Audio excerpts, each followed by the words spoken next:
They filed case against me. I want to face the case. They issue warrant against me.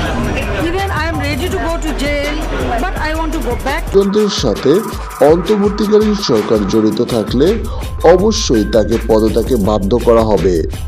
প্রয়োজন হলে আইন অনুযায়ী সকল ব্যবস্থা গ্রহণের আহ্বান জানান রাষ্ট্রপতি শাহাবুদ্দিন চুপ্পু।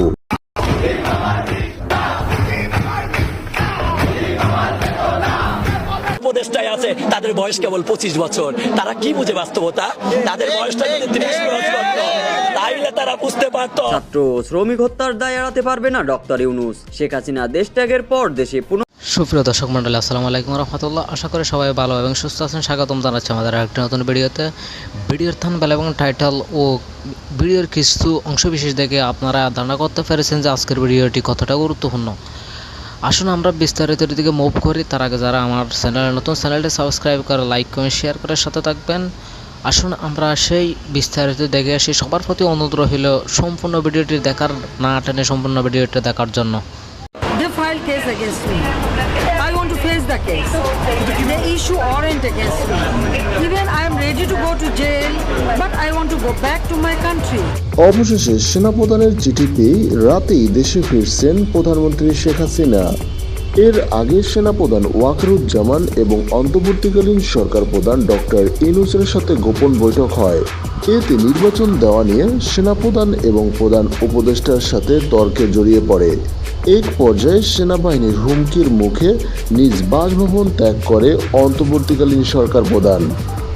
এদিকে রাষ্ট্রপতি শাহাবুদ্দিন চুপ্পু অন্তর্বর্তীকালীন সরকার প্রধান ডক্টর ইউনূসকে হুঁশিয়ার দিয়ে বলেন, দেশে কোনো ষড়যন্ত্রের সাথে অন্তর্বর্তীকালীন সরকার জড়িত থাকলে অবশ্যই তাকে পদত্যাগে বাধ্য করা হবে। প্রয়োজন হলে আইন অনুযায়ী সকল ব্যবস্থা গ্রহণের আহ্বান জানান রাষ্ট্রপতি শাহাবুদ্দিন চুপ্পু।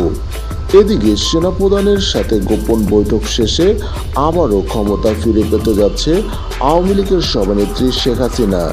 এদিকে বিভিন্ন গণমাধ্যম জানান, দীর্ঘ 2 মাস পর আবারও দেশে ফিরছেন শেখ হাসিনা।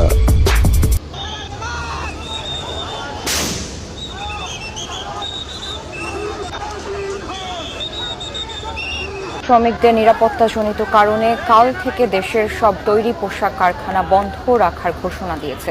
যারা উপদেষ্টায় আছে তাদের বয়স কেবল 25 বছর, তারা কি বুঝে বাস্তবতা?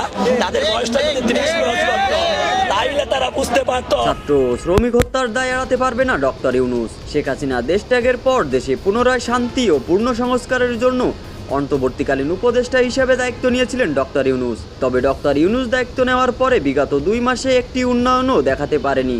দেশের আইন শৃঙ্খলা পরিস্থিতি নিয়ন্ত্রণ, চাঁদাবাজি, ছিনতাই ইত্যাদি সবকিছুতেই ডক্টর ইউনূসের ব্যর্থতা ফুটে উঠেছে। তবে শিক্ষার্থীদের উপর পুলিশের হামলা নির্দেশ ও গার্মেন্টস কর্মীদের উপর পুলিশের হামলার নির্দেশ যেন চরমভাবে স্বৈরশাসককে রূপ নিয়েছে। চাকরির বয়স 35 নিয়ে আন্দোলনরত শিক্ষার্থীদের উপর হামলা করে পুলিশ। লাঠিচার্জ ও টিয়ার শেল নিক্ষেপ সহ শুট করে তারা। এছাড়া অনৈতিকভাবে কর্মচারী নিয়োগের প্রমাণ মিলেছে উপদেষ্টাদের বিরুদ্ধে।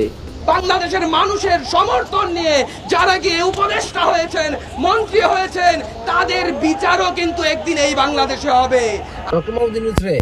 আর মায়া দেয়া লাভ নেই, এবারে গেলেই বেঁচে যাবে। স্বাধীনতার পরে এখন পর্যন্ত এরকম অরাজকতা ভাই দেখিনি।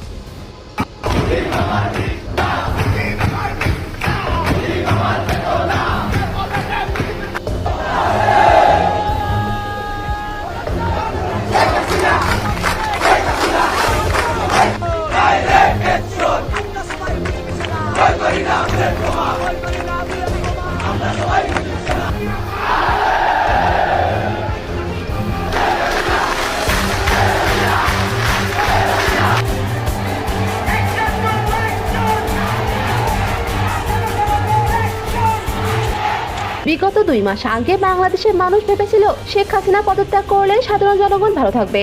সেটা যে ভুল ধারণা তা ইতিমধ্যে অন্তর্বর্তীকালীন সরকার ডক্টর ইউনূস প্রমাণ করে দিয়েছেন, যার প্রেক্ষিতে শুরু হয়েছে শেখ হাসিনাকে সুষ্ঠু মর্যাদায় দেশে ফিরিয়ে আনার আন্দোলন। প্রথম থেকে আওয়ামী লীগ নেতাকর্মীরা আন্দোলন করে আসলেও ধীরে ধীরে আন্দোলনে যোগ দিয়েছেন সাধারণ জনগণ। সেই দল থেকে বাদ পড়েনি বাংলাদেশের ক্রিকেট দলের সাবেক অধিনায়ক মাশরাফি বিন মুর্তজা। বলা বাহুল্য, শেখ হাসিনা দেশ ত্যাগের পর মাশরাফির বাড়ি পুড়িয়ে দেয় বিক্ষুব্ধ জনতা। তারপরও শেখ হাসিনা হাসিনার খাতা থেকে নাম ওঠার নীতি নেই। মাশরাফি ছাড়াও দেশের বিভিন্ন জেলায় তৈরি হয়েছে বিক্ষোভ মিছিল, যা ধীরে ধীরে প্রকাণ্ড রূপ ধারণ করছে। সুপ্রিয় দর্শক, আপনাদের কি মনে হয় শেখ হাসিনাকে ফিরিয়ে আনার জন্য আন্দোলন কি যৌক্তিক? অবশ্যই জানান কমেন্টে। ধন্যবাদ সবাইকে।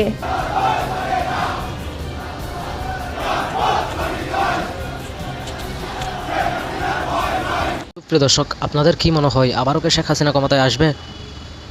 আপনার ব্যক্তিগত মন্তব্যটি কমেন্ট বক্সে জানাবেন। আমাদের এই চ্যানেলটি সাবস্ক্রাইব করেন এরকম নতুন নতুন ভিডিও পেতে। দেখা হচ্ছে পরবর্তী ভিডিওতে। আসসালামু আলাইকুম।